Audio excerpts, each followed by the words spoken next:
Back at 8:09 with Taylor's gift. 13-year-old Taylor Storch died in a tragic skiing accident back in March, but her mother vowed to hear the sound of her daughter's heart again after deciding to donate Taylor's organs. In a moment, we're going to reunite Taylor's parents with the mother of two who received their daughter's heart. But first, NBC's Lee Cowan has their touching story. The sound of life. How often do we really listen? Patricia Winters does, almost every day. That comforting rhythm is all because of what happened to a 13-year-old she never met, Taylor Storch, on the last day of a family ski vacation on the very last run. I saw Taylor lose her balance a little bit. It didn't take me but a very quick second to realize that she was hurt. Taylor crashed and never got up. Doctors tried, but nothing. But in so many ways, that tragic end was another beginning. There's such a powerful message behind what happened after she died. Taylor's parents, Tara and Todd, decided to donate their daughter's organs. 5 strangers are alive today because of that gift. She was such a giving, loving person, and so this is just really what she would have wanted. She just would continue to give. Taylor gave her kidneys, eyes, liver, pancreas, and heart. But it was that her mother had such a hard time letting go. As vital as it was to someone else, she vowed to hear her daughter's heart again. Since we lost Taylor, I have been wanting to have that connection because she and I were extremely close, and I wanted to know that she was still there. Taylor's heart made quite a journey, all the way from the mountains of Colorado here to the deserts of Arizona. It arrived in the middle of the night to a recipient who was fast running out of time. Looking back on it now, I realize just how sick I was. And that brings us back to Patricia, a mother with a broken heart of a different kind. Hers was failing. She was rushed into surgery that night and awoke with a strange new feeling. When I woke up, I kept saying, "Who is she? Who is she?" And then... You knew right away it was a girl? Yes, it was very bizarre to me. Organ donors are confidential. No one could tell her. But Patricia's husband thought he knew. He'd found news reports of Taylor's accident, complete with pictures, even YouTube clips, and surmised that the heart must be hers. At night, if I couldn't sleep, I would open up my laptop, and then I would look, and it was pretty dramatic, very dramatic. But nothing would be complete until the two families met. And finally, 6 months after Taylor's accident, they did. It was the coming together of something so terrible and something so beautiful that words failed. The only sound that mattered, though, was the sound that Taylor's mother was so desperate to hear. Taylor's. And there it was. You can hear it.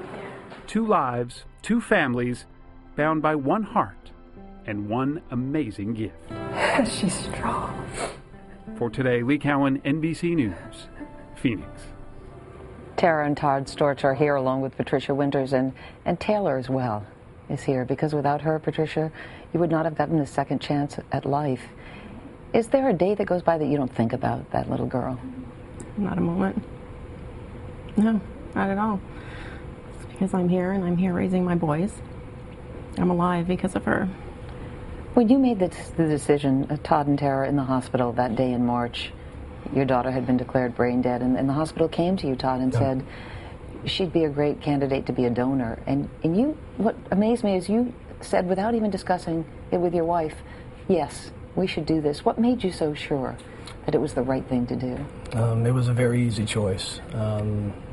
Taylor was a giving, wonderful person, and I looked at Tara, and we knew exactly that's what Taylor would do. She was so giving, and that choice was very, very easy. Meanwhile, at that point, Patricia, you're at home in Arizona. You're very sick.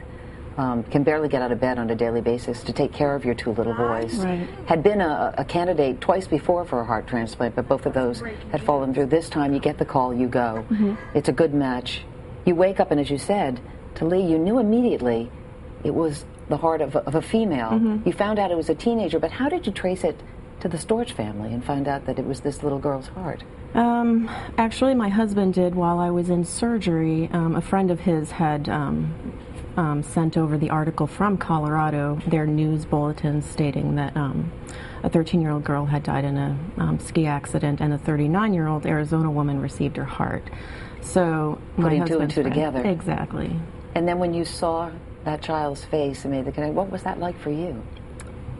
I saw her face within 24 hours of my transplant, and when my husband showed me the laptop, I just told him that he needed to put it away. I was not ready to look at her picture. Picture equals, reality. So it was just too much for me at the time. It wasn't until I was alone and could really just look at the pictures myself. So how did you all end up reuniting here, Tara? How did that come about? We had a neighbor who knew that from the very beginning I wanted to connect with her heart. And it was just a pull that I needed. I needed that connection. And a neighbor of mine went on the internet and searched and searched and searched and found an article written about someone in Arizona who had received a heart transplant, and found someone that had commented on an online article, and she responded, and it just happened to be Patricia's connection. And there was a moment when you all met where the two of you were sitting on a couch, two moms, and you shared something very you leaned your head onto Patricia's chest. Probably that was the most precious. That was the most precious time I had with her, because Todd and her husband Joe had gotten to get something to eat, and so Patricia and I were together alone, and I asked her, I said, can I just lay my head on your chest and listen? Because Taylor and I were very, very close, and I would lay in bed with her and just snuggle with her. And so I got to lay my head on her chest and hear her, and what was magical about that is while I was doing that, her heart had this huge kick. And then Patricia goes, did you hear that? And I said, yes, it did. And then it did it again, this huge kick. And I looked at Patricia, and she said, I was praying while you were laying on my chest that Taylor would give you a sign that she was here. And she did. And I will never forget that. It was truly the gift of Taylor letting me know that she's here. And Taylor continues to give her gift through this organization, the foundation you have started, ToddTaylorsGift.org. What have you learned about organ donations in your own state of Texas and nationwide, and what is the message you're trying to get out? The message is that the message is easy. This is a simple choice. Most people want to become organ donors and are not quite sure how to become, and we're trying to make that very, very easy for them with one place to do that. All the states are listed. What I've learned ultimately is that, there's a lot of new things that are happening with the different databases, and we want to just make one single place to make it easy for everyone to become an organ donor, because the statistics show that most everybody wants to, and we want to help them. Well, we so appreciate you being here today, Todd and Tara and Patricia. Thank you so much, and Taylor as well. To learn more about Taylor's gift, head to our website, todayshow.com.